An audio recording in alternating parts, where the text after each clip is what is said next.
Alright, so here we are at the final part of Dinosaurs for Hire. This is the base. The base of what? I really have no idea. As I said before, didn't read the comics, and it's not really adequately explained in the game, so whatever. This is a pretty difficult level, and I do end up taking a few deaths here. Mostly because I didn't remember what I was supposed to do and kept falling off the edge, but we'll get to that when we get to it. When I was a kid playing this game, I often played on easy mode, meaning that I skipped this level. So when I was replaying it, I didn't really remember as well what I was needing to do. Anyways.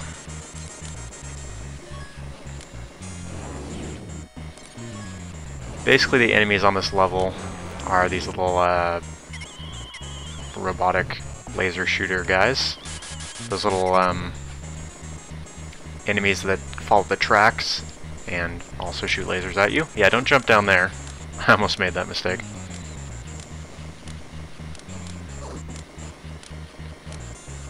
This guy's pretty easy, as you can probably tell.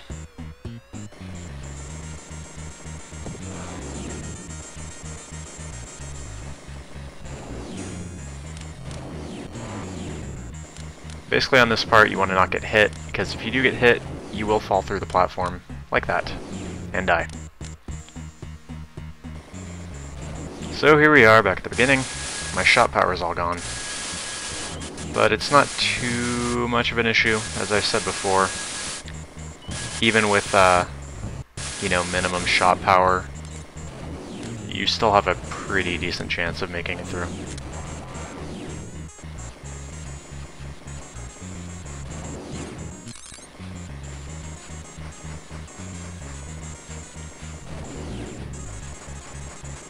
This guy is also pretty easy, if you couldn't tell.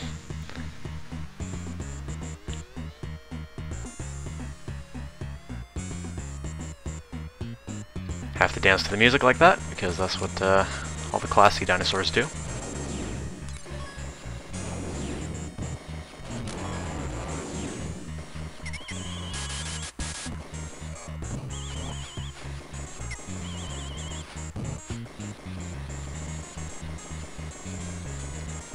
So here we are again at this part.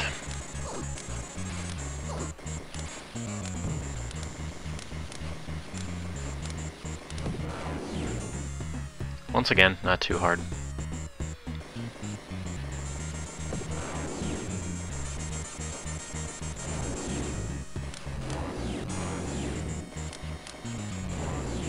This time I decided to actually be smart by doing this. The little sphere, alien, whatever they are, enemies die pretty quickly, so if you just keep doing this, you should be able to get through this part without too much of a problem.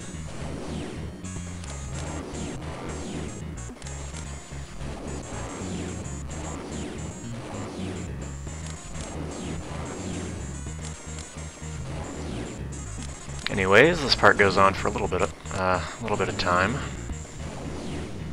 Maybe a little bit too long.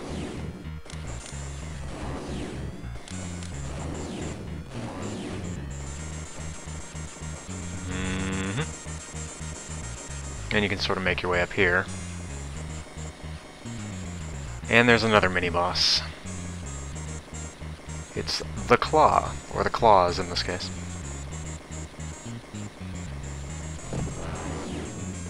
As you can see, not too hard. Then this bizarre looking thing comes down. Now you can only shoot him when those little eyes, or whatever you would call them on the side, open up. Yeah, I really had no idea what he was going to do there, so...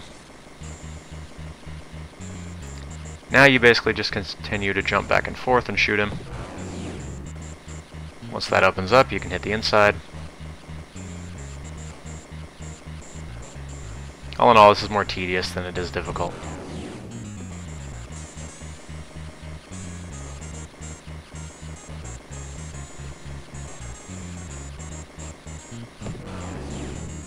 I gotta say that, I mean, these levels are difficult, but compared to the rest of the game, they're not particularly inspired or interesting.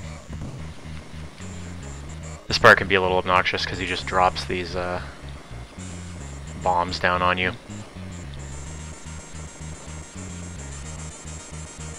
But again, you should be pretty much okay if you just avoid him.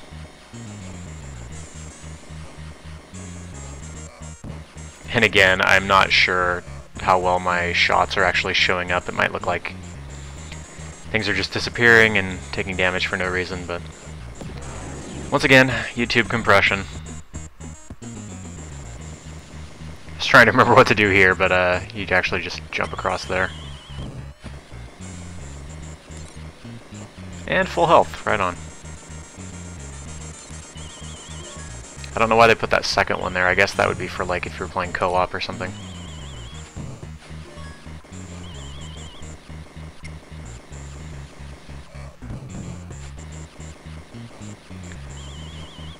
Nope, can't go that way. Can't go that way.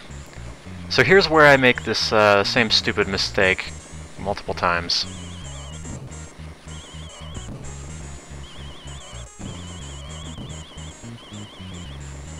Basically, I'm looking at this and going, okay, now I have to jump to the right. That's what it looks like, right? Oh darn, the enemy knocked me down.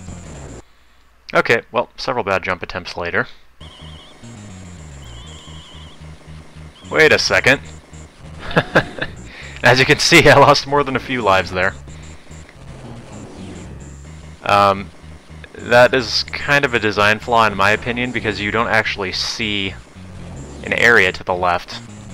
Really. I don't know, maybe I'm just dumb, but... So this is sort of a variation of the mini-boss we fought.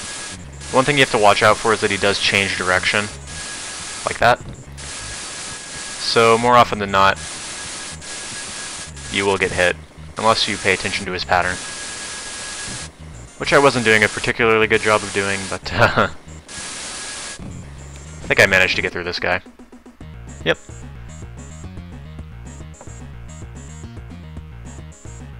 So all in all, not too horribly difficult, if I hadn't made those poor jumps.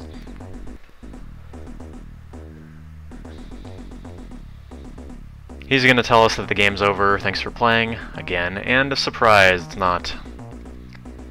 Says the final boss is a mystery, no one has ever made it this far before. And rumor has it that you need to shoot the clone creators on the vat rim, then things will really start to spin. Whatever that means. Oh yeah, I almost forgot. Using smart bombs on this level would be bad. So don't use them. Okay.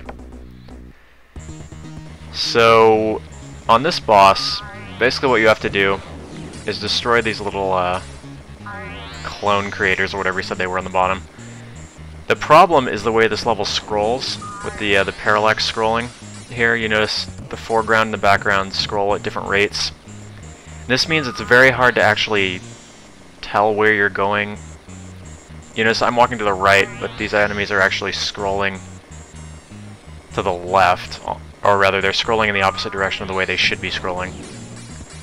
And those green pillars that come up are almost impossible to avoid. Even if the sprite doesn't actually touch you, you will, more often than not, still take damage from them.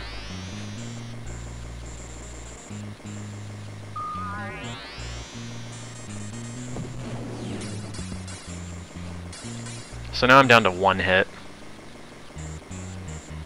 And things are really starting to spin, as that other guy said a minute ago. Alright, basically what you need to know about this guy, you shoot his eyes, or whatever those things are down there, and he takes damage. You want to not get hit by the slime laser beam claws, whatever those are. And he's really not that difficult, but he does shoot things at you, and I'm gonna die here. Yep. So, game over. Fortunately, I still have plenty of continues, since this is the first game over I've gotten.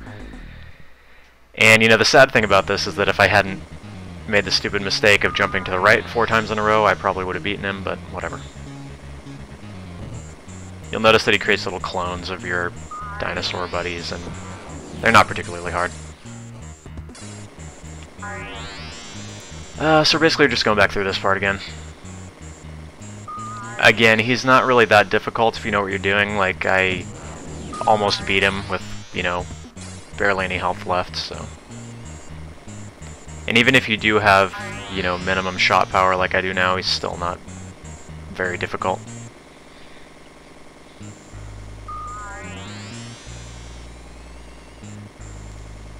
You'll notice how awkward it is the way things scroll, and if you're playing this game, it's even more awkward. It's kind of sad that out of everything that's controlled really well and, you know, been pretty interesting and cool so far, they had to kind of screw up the last level, but it's not too big a deal.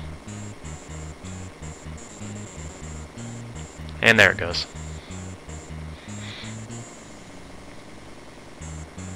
So, back to this guy.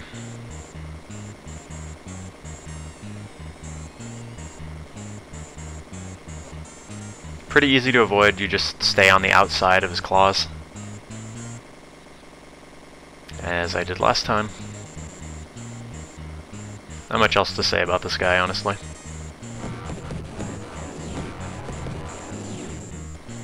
Top opens up, you shoot the top. Don't get hit by that. He does sort of increase in speed a little bit, but nothing too bad. You also notice the music kind of wigs out a little bit if you listen to it.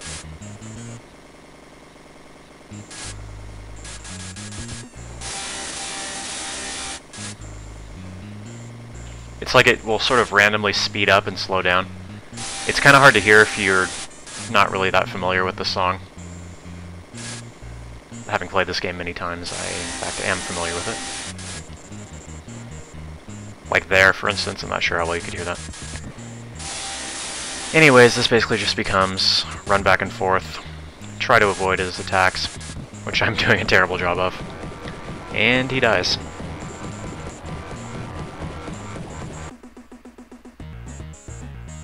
And this part will probably give you a headache because of the spinning. Man, that's really awful.